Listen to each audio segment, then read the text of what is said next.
Okay, dope. Philly Fan Expo was one of my favorites. That's my home city. That's where I'm from. Yeah, I'm gonna be there in a couple weeks, actually. Really? Yeah, I'll look I you gotta up. take you to get a cheesesteak, man. Let's go. Let's go. I'm I down. gotta take you. I gotta take you to get a real cheesesteak, though. It can't be one of those floozies. Yeah, real one. Sure. But yeah, I think DreamCon is one of my favorites. That's in Houston, Texas. Then you got Philly Fan Expo because the people Philly has such a. It's not a hard crowd. Like they see something they like, they're gonna buy it. They're gonna like, oh, that's pretty dope. It don't matter the race, don't matter the skin color, nothing. They just they're with it, and I love that. And my third one, I would say third, man. That's a hard one. Third might be Baltimore, man.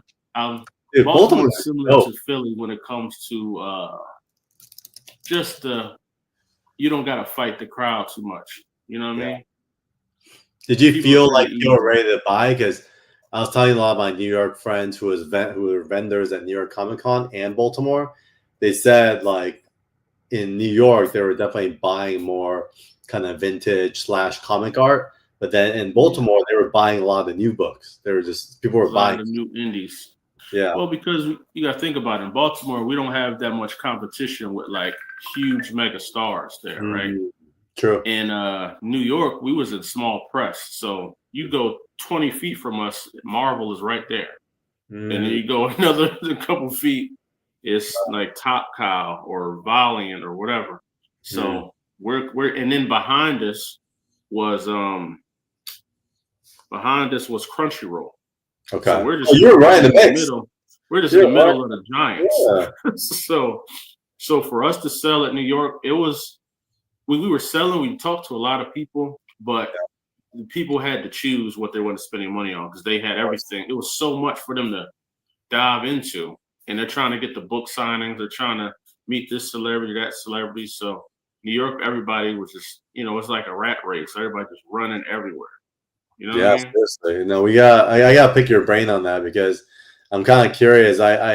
For me, I've always been having a hard time getting the numbers right, meaning like justifying going out to so many shows on the way that you're talking about. But I'm curious kind of how you've been able to kind of make it work. Especially making it work. Vivi actually made it work for us. Our family Vivi does our digital distribution. They had a booth there, and we just piggyback off their booth. So that was awesome. We got E-Man in the chat as well. Thank you for backing Heroes. Man, that's dope. And never mind. Definitely check out Concrete Comics as well. And then Stan says, I know there's on many occasions partner with popular platforms like Jake Paul or Justin Bieber use huge sums. Have to guess or channel use celebrities or popular platforms for exposure. You know what? I'll partner with Justin Bieber. Make that intro. Jake Paul. No problem. We're partnering with Justin Biebs. That would be easy. You know what I'm saying? Yeah, that'd be easy smoke right there. Yeah. But yeah, just to find the numbers. See, I'm blessed to live on the East Coast, right in the tri-state area. So right in the Jersey, Philly, New York, Baltimore area. These are all like hour drives at most. Like from any given time, I can get to a major city in about 2 hours. Got it. And that's just a blessing right there. That's such a blessing. So that's only counting New York, Philly, Jersey, and Maryland. We didn't even talk about Virginia or North Carolina, and then get the Atlantas and Floridas. So the whole East Coast is just a gold mine for comic conventions. Nice. Even the smaller ones that aren't publicized, there's some really good small ones here too. So we're spoiled a little bit with being here, but we've been trying to get out to the West Coast, but logistically it's too hard to fathom the spending of shipping stuff, and then it's just too much to figure out. It's literally the same thoughts that I have about the East Coast, where it's like going out to New York to set up with my team. It's rough because flying a bunch of people out there. The hotels are not cheap. It's not justifiable for us. Setting up in New York was tough, man. Like I was telling people all the time because they were asking me, was I excited about doing New York Comic Con? I was like, not necessarily. I'm excited to go and talk to people and meet with them, but it's the other things that I'm thinking about: the traveling, the getting in there early as hell, the long days. Just what am I going to eat? What am I going to do? Yeah, it's a lot. Those things, because everything's expensive in there. Yeah, So, I wish I knew you were in New York. We had a few things going on. Would love to have oh invited. yeah, Come yeah, check that'd it have been out. amazing, man. Yeah, that's cool. Next time, now I know you're at all the spots on the East Coast, so I'll make sure I Oh keep you. yeah, yeah. So We'll I'm not gonna use definitely. your advice. I mean, as your DNA. You started a few years before us. At the end of the day, I'm still movie producer first and publisher second, so I'm still learning the ropes. So what would you say now? If you were to look in 2026, I don't know how far you've thought yet as far as like how you spend your time. So as a publisher, where do you think is like the most fruitful areas to spend your time when it comes to returns? Is it the shows? Is it the social media? Is it the traditional comic book shops? Like what has been the standout for you guys when it I comes to think nothing. this? I would say nothing truly beats the shows, right? Really? If you Okay. do them right, because you get that face-to-face experience. You get to meet other people, like through conventions. I've met college professors that invite me to speak at their schools, and Mm, community representatives and people like that. So people you probably won't meet online because they just don't know you exist. yeah. But you meet so many people that are just walking by that never heard of you at these conventions, and the right person could possibly change your life, if you do it right. And then also people that do know you, a lot of your people that follow you online, they don't really speak much. A lot of them just watch. They just watch, like pictures, and keep it moving. But sometimes when they see you're in your city, they'll come to your show. They'll come with books they already have, ask you to sign them. And that's an amazing feeling. When somebody comes to your table with books that they had to get on the Kickstarter or something, somewhere that nowhere else can get, and they just want you to sign them. It's a very humbling feeling. Very That's humbling. dope. Yeah, we just started seeing that, and it's been a couple of years, right? So it's interesting. You've been in it 4 or 5 years now, so you probably see that way more often with the number of releases. So for us, we literally just on Baltimore this year was the first time we started seeing. Actually, a couple of folks at New York Comic Con as well. Was some of the Yeah. Sean fans come out with Evermind books in the first Kickstarter. And that's an experience you can't get nowhere else. Doing like book signings at comic shops is cool too, but a lot of comic shops aren't doing it like they used to, like specific ones that do the book signings. And so it's really like that world in the online world is it's a lot more unknown variables. But at a convention, there's gonna be people there. There's gonna be people that are interested in what you got. You just gotta be in the right place. That's it. Nice. So would you double down on shows next year, like take it from 9 to 18 shows? Negative. Negative. Not, negative, not at all. We evaluating which ones made the most sense, where the biggest profit was, and go from there. Yeah. But if we could do 6 that are amazing, that's fine for the year. True. Yeah. Because especially if you can kind of space out to do maybe one large one a quarter, that's fine. Or Maybe like two big ones a quarter type of thing. You know what I mean? So now you're spread out throughout the year. You're giving people something to come and see you at. If you sprinkle that in with random book signings throughout the year, you should be good. But doing just like, because I do know some companies they're just straight Comic-Con. They don't do online sales. They don't do Kickstarters. They don't do nothing. They're just conventions. And then I know some people that are just Kickstarter publishers. They don't go outside. They don't do nothing. They don't have a website. You want their books, you got to get it on their Kickstarter. So Yeah. It's really interesting too, because when I asked you that question about where to put most of your time and resources, shows was like a natural answer.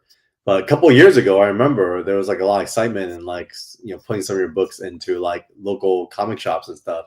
Is that still a strategy that you feel like is completely necessary, or have you felt like now the online and shows combo is enough? I think sadly stuff like Amazon has killed that market because people can just get it from their house now. They can just order it, and especially with Amazon, having same day delivery type stuff now. Like that messed the game up for a lot of businesses. Oh my gosh! So do you sell books on Amazon too? Not yet, but it's like because we were on Diamond right before they crashed, so we had books in shops and stuff like that, and it was cool. Yeah. But it was for an independent creator, just the percentages don't make sense at all. It's more for like it's more to me. It's more like of an ego thing. I think people just back in the day, getting in a comic shop was the highest regard of like if you were important in the industry. True. Now that doesn't matter anymore. Like now it's just selling books wherever you can sell them, and anybody can be a major star and never grace the comic book shop in their life. True. So I think the culture changed in that way, and I don't know what has to happen. I think the comic shop owners, they gotta find a way to upgrade their systems to make it more welcoming to non-comic book readers. Yeah, people are more into these general pop spaces like a Starbucks or just lounges. They just want to come and hang out. Mm-hmm. So, I think that would help out a lot. But yeah, the comics, unfortunately, I don't know a lot of people that still go to comic book shops. Most of them are older, like 30, like 40 and up type of people, 35 and up type of crowd, Yeah, there's no reason for kids to go, and it's funny too. I remember like Philly had a ton of comic book shops too. Like it's just within a square mile, but I felt like I've gone literally back like every year since I 5 years ago. So like I said, 4 years ago, I've gone because my wife goes there for a conference every year. And last year, I actually ran a marathon, the Rocky Marathon, because it was the same. I remember you told me that. I remember you told me that. I think when you were there, I think I was at a convention. Yeah, you were somewhere else. I think I hit you up. You're somewhere else. I ended up running a marathon instead, so it's pretty funny. I think it wasn't in like April or May or something like that, because I think I was in Chicago or something. Yeah. I think I was like I remember. I think I was at C2E2, and you were in Philly. And I was like, oh snap! Yes. Hilarious. And so I feel like there's less shops to run to because that's one of my practices when I land in a city and I don't have like a business agenda or whatever. I try to run to all the local comic book shops as a way to work out and also check out the scene, right? And I realized a few of them actually shut down. Like Fat Jacks is one of them, I believe, right? Yeah. A lot of them shut down, man, and it's unfortunate. COVID took out a lot of them. COVID took out a lot of comic shops because they were, they had a lot of rules, like one person allowed in at a time or something, or some of them had to put their book racks outside and sell their books outside. But people like to come to comic shops and hang out, not come in real quick and get a book and leave. Some people like to read it in the shop, I feel like that's where the convention aspect is too, where I think growing up, we used to go to like live music venues, but all those live music venues are gone now. Now it's all about music festivals, right? Everyone wants to go there with a mixture of what's happening and action. And I think with comics is exactly the same. That is true. Like when you talk about the music thing, I remember because I never knew like what Woodstock was or nothing like that. Yeah. But I went to Afropunk one year, and that was the first time I did like a festival where it was multiple stages in different areas, and you can just go listen to whoever's performing at the time. Yeah. I didn't know that was like a type of a world, because you remember back in the day, it was just there's a headliner and acts underneath, and that was it. Like you ain't walking nowhere else. You're in this one room, and that's it. Yeah. Now it's like people are going everywhere. So, and I think conventions are getting like that too. I agree. They're separating. The people with like the knickknacks and stuff like that. They're starting to separate them to their own side and have the comic people here, and they got the pros over here, the celebrities. So they're really starting to curate it. So for people to know, if you want comics, you go there. You want knickknacks, you go here. You want toys, you go there. Yeah, it was confusing when they weren't curating. They weren't mixing it up, because what happened was you'll get like, I call them the trinket booths, right? They'll have like trinket and knickknacks, and then they'll have the comic creator and then another 3 or 4 knickknacks, and you lose people, right? But when you pull all the creators in one place and even small press, I mean, what's your thoughts on like small press versus being a Artist Alley creator? Because I notice, dude, the small press sometimes is hit or miss with conventions, because sometimes like, man, those like it'll just be the most dead area. But I noticed there was a few small press guys that would book up like 5 Artist Alley booths for the artists, and then they'll be all co-branded, and they're kind of doing their own thing as well, right? And so, what do you think is a better route to go? Have you seen better sales at Artist Alleys or versus like small press? Well, the section that you were in Baltimore was what? Small press? That was actually like kind of a legacy, because they're all the old school artists, and Sean and Donovan, right? They're kind of the old school guys. We had like Bart Sears in the area as well. We had like a few other bigger name kind of old school guys. That's kind of that area. I found it a little confusing in Baltimore, because where you guys were, like y'all were, all the guys over there are pros, you know, and then they had the pro section all the way on the other side, and then they had the Artist Alley down there. Yes. And then they had like the vendors in the middle. It was just, and then they had all the celebrities were all the way at the back of Artist Alley. So yeah, Baltimore was a little confusing for sure, for sure. But where did you guys end up? We were like at a double end cap in Artist Alley, so we were like close to the celebrities. Okay. You know, it was a good spot, but like you said, when they're blending comic creators with knickknack people, oftentimes the table next to us probably won't do too good, because we're aggressive, we're up, we're talking, we're pulling people to the side and doing all kind of things. So when you're next to a concrete table, it might get real for you, you know. Nice. That's awesome, man. But if you small press versus Artist Alley, man, I think the New York one was good. New York small press was good. I like it more. I like small press in New York more than Artist Alley, because Artist Alley, it seems too crowded, should I say. It's like it's too much on top of each other. It is on top of each other. Then it's big name artists next to like somebody that just decided to draw a comic book. Yeah. You know, your competition level is crazy. So unless you're a good salesman, you might not do good in Artist Alley.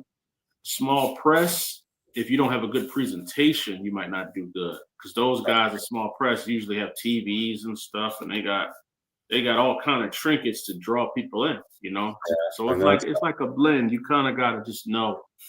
You just kind of gotta know what type of person are you. And it kind of depends on the con as well. Like for example, like here, E-Man talking about the Bay Area. There's a shift of LCS going in and looking more for manga, and it's so odd and sad and frustrating, because I want my LCS to thrive in comics. Yeah, man, it's what sells too. You know, a lot of folks in LCS are selling more, and you can't blame them, because they're also running a business trying to stay alive. What's up, sleeping?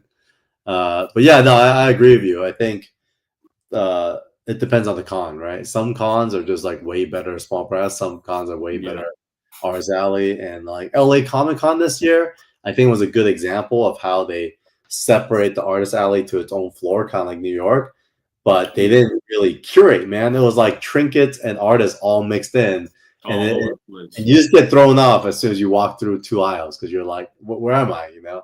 I think I was going to ask you about Los Angeles Comic Con. How do you compare that one to like the other cons you've been to? Because that was one on my list, but it was just too expensive at the time.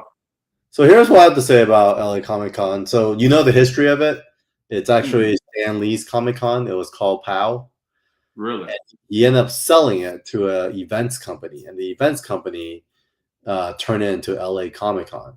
Now, I think it's really young. I think it's only maybe about a decade old, but I think it's struggling to find its identity. I think number one, they haven't really established a time of the year. Like, you know, the calendar has been set for like, you know, 3 decades, right? All the con, like, you know, San Diego Comic Con is somewhere in July. You know, New York Comic Con is October.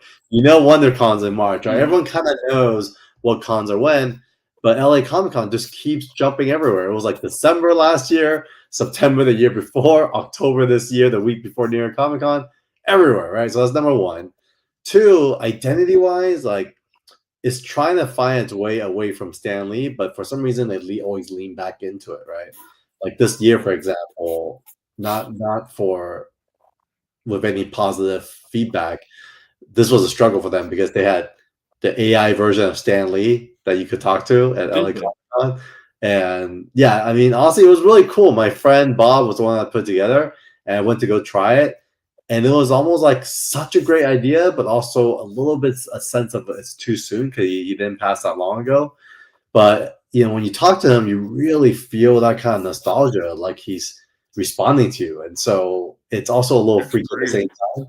And then the third thing about LA Comic Con is just that I feel like because they haven't found that identity, they've had to like they had a lot of turnovers every year. So because when you have turnover, you're not inheriting or building on top of the backs of those before you. You're like starting fresh. So I feel like every year LA Comic Con is like a new con.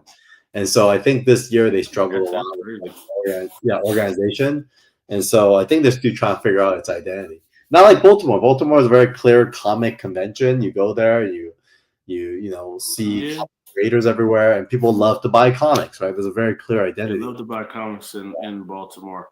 And I think that's the lure of LA from somebody not from there. Automatically in your head, you think there's going to be celebrities walking around everywhere and there's going to be big name actors just in the building. That's what you think because it's in LA. But I don't know if that's the case. Like I would hate to fly all the way out there, 6-hour flight, and be heavily disappointed. Yeah, it's hard. It's and LA doesn't spend too much money. I think that's the other challenge because it's so expensive to park, and the tickets are so expensive, and the drive, and so by the time they're in the door, they spent $200 already. And so it's really they don't leave a lot of skin in the game. For the that's what I'm saying, man. Parking be taking away a lot of stuff. Like I was nervous when we were in Baltimore because they had that parade, and then there was supposed to be a parade in front of the building, and then there was supposed to be a marathon, some type of a protest all in front of the building. Oh my god! On that Saturday. Yeah. Luckily, it turned out good, but parking is kind of trash in Baltimore, but there's a lot of parking lots around it, so I guess that helped out a little bit, but. And I think that's what works in Philadelphia is that in Philly, it's right next to the train station. So people from everywhere, from New York, Baltimore, they get there. It's like right at the train station, and it's right next to the buses. So people that don't have cars, they can bus there. It's so easy and convenient for people to get to the Philadelphia Convention Center. That to me, it makes it one of the best cons because the organic traffic is very high, and it's not expensive to park either. Do you see like a huge contingency of indie comics there and like comic buyers at the Philly Con as well because of just the density, how there was so many comic fans in the space, even though there isn't as many shops? Is that now reflected in the attendance of Philly convention? Philly Fan Expo is a perfect blend of it's like a baby New York, New York, right? Because they'll get some big celebrities there, but not super big to where it takes over the whole convention. Like this year, it was John Cena was there. So John Cena to me, it's big right now. John Cena's huge. So he was like the mega star, but it didn't take away from our section.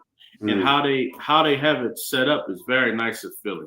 So we were like a premium end cap in Artist Alley. And then on the wall aside of us was all the pro tables. So if you're looking for pros or just like good independent comics, everything is in the same hallway.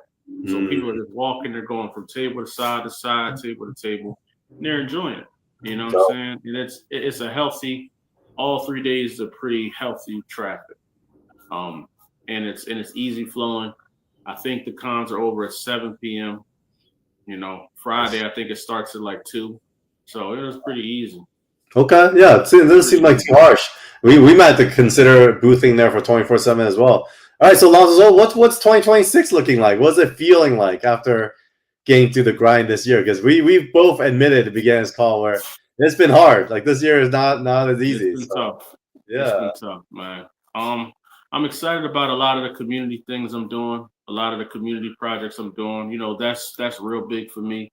Is just to make sure I give back to the families and to the kids, and partnering with like the Boys and Girls Clubs and stuff like that to do comic workshops and speaking at some schools and colleges. That's always been like some of my favorite things. As far as conventions, we're gonna go to the ones that the fans are requesting. They want to see us at. We might try a new city. Cleveland was a new city for us this year, and it was great. Cleveland was pretty good. It was a little cold, but it was pretty good. And as far as just book releases, 2026 is almost like we're doing like a soft relaunch or rebrand of the company. Really? Okay. Because this has been our 5th year anniversary, and we've reached a lot of people, but a lot of people still don't know we exist. So how do we reignite that? Reignite like a new start to the company. We got a bunch of titles to launch with. We can really do this right. Because our first years, we didn't do like print runs and stuff like that. We just were putting books out. We didn't do anything in a traditional standpoint of like, releasing comics. So I want to be able to do that now. I want to do print runs and do, second prints, third prints. I want to have that experience to give our fans that experience. So I'm excited to take things back to ground zero, re-identify who we are in the community, and meet a lot of new people.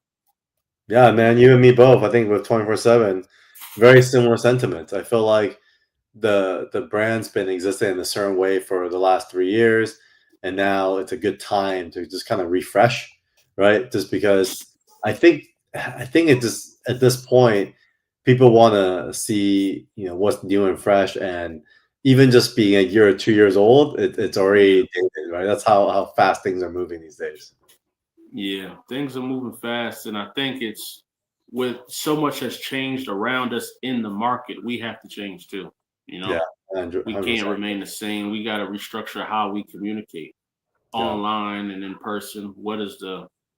How do we want people to receive us? So I'm excited to figure it out. I'm gonna take these last 2 months of the year to get it rocking. So January we come out swinging, but How about outside the country? Have you guys gone outside of the U.S. at all, or considered? We got invited to a couple spots. We got invited to there's a big Comic-Con they do in Nigeria that we were interested in doing, and there was one in South Africa as well. Okay.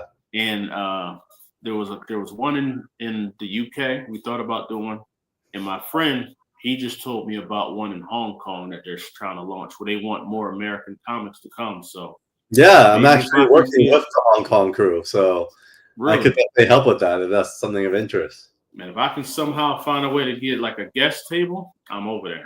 I'll be over there for real. I'll work on it. Save me some type of something. Save me a little something on that travel. I'm literally throwing you on the list right now, but we are. Oh man, that'd be amazing, bro. Right now, so it'll be fun. How long is that flight? Is it easy to fly from California or from where I'm at on the East Coast? Like, it's a little further from where you're at, so it'll be I think about 14 hours from where you're at. It's about 11 hours for me. So let's see, Philly to.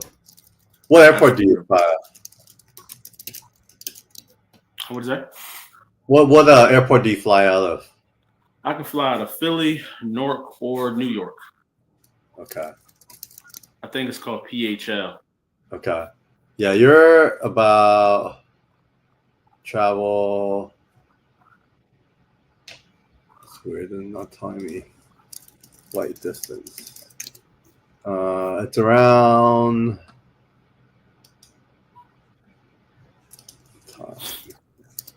I'm definitely gonna have to bring the wife with me on that one because I'm gonna be scared. 18 hours. It's 18 hours from where you're at. Yeah. Well, you know what? for me, I'm in a lose-lose because even if I got to travel to LA, that's 6 hours, right? So it is whatever. So I'm in a lose-lose situation. Where Hong Kong's dope. I really believe in Hong Kong and the Comic-Con there. I think worth getting out. I think it's going to come down to curation for them as well. So I'm helping them kind of figure out what's the best way to curate a strong crew out there, because I think you only get one first time, right? So I think it'd be pretty interesting to see, what's possible. And then people speak English out there, so that's another plus. And so it's one part of Asia. I think that'd be awesome. Yeah, I think in Japan it's very Japanese, but in Hong Kong people speak English. So I think that's a plus as well. I think that'd be great because I don't know if they see many Black-owned publishers with Black superheroes and stuff like that. I still think that's very rare in the world. Yeah, it's too rare. I think it may be a nice addition to the culture of just Comic-Cons worldwide. Yeah, I agree. I think getting out there is good, and just kind of like what you said about being at the cons, there's this kind of random occurrences of people's discovery. I think there's something about that that's really powerful when it comes to Asia, because Asia just doesn't do a lot of online. They're still very tactical when it comes to purchases. Mm-hmm. Shopping is like our national pastime. So all the shopping malls are dead here, but in Hong Kong they're popping. Like they're just packed because that's usually how people still shop, right? And so I do feel like there's something about this Hong Kong Comic-Con that's gonna, potentially change kind of the face of how Asians in Asia think about the comic book industry as a whole.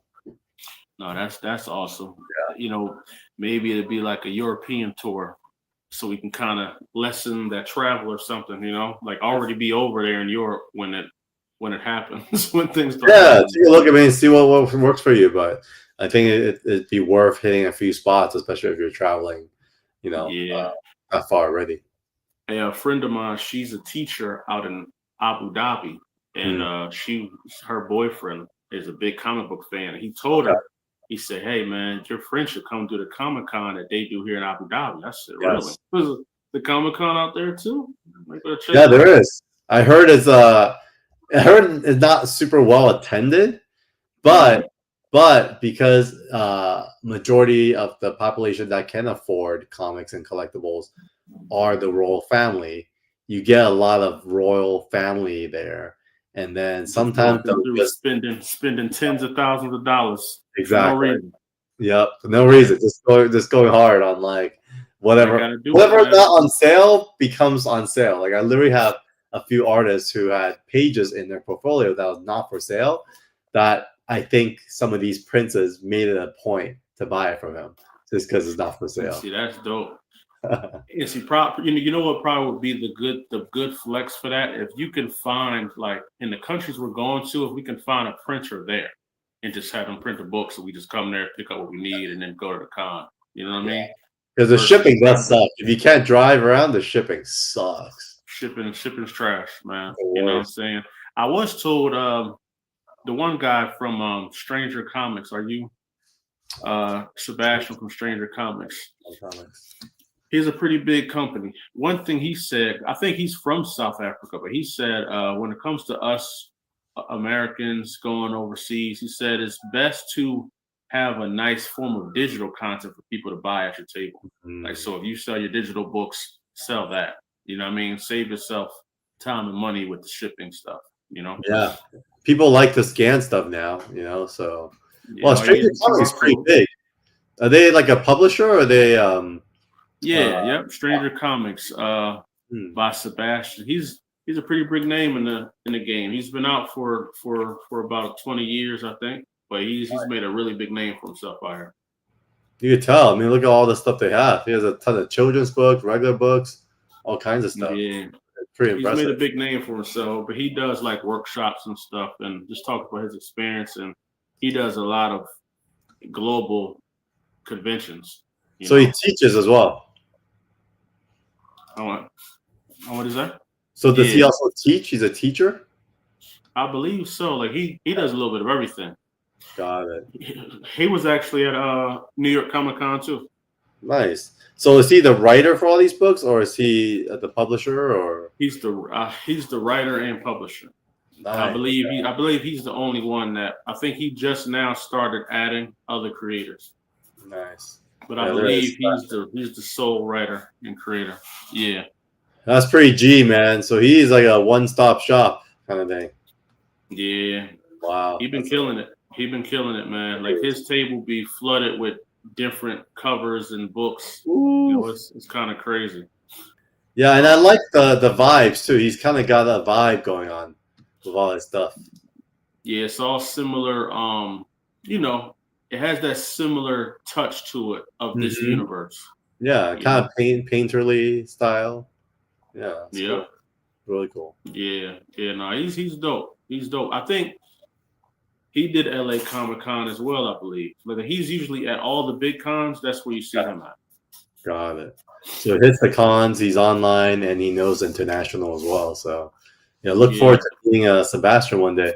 So I think we're towards the end of our show. Let's do one more plug. Talk about Acolyte and let's what people can expect. Acolyte Volume 1. This is my love child to all the convention fans. You know, getting to do a full volume is a blessing in this industry. Not a lot of people get past issue 1. To get to issue 6 and have the full volume available, man, is, it warms my heart every time I think about it. And now you get to collect the whole series in one book for a low price. We got some great covers. This is the main cover. And then you also got the Star Wars variant cover that we have. What's the Star Wars variant cover? Scroll up just a little bit more. So go down or up? It should be on the Star Wars edition. There you go. Boom. Yep, the Star Wars edition. So I did the cover 4. I mimicked the cover Star Wars Episode 4, and I did it with the Acolyte cover for the trade. Sick. So I'm very excited about that one right there. Congrats, bro. That's huge. Yeah. But I'm excited, man. We got 13 days. Make sure y'all go and support this, and we'll keep it moving. Man. Make sure you guys support it. That next volume. I will back it. Oh, Sleepin is already a supporter of the Nobi comics, the ones with Sebastian. Oh yeah. Sleepin, definitely check out Acolyte as well. And then us, we have Evermind. Evermind is doing amazing, man. So 5 more days. We got 311 backers.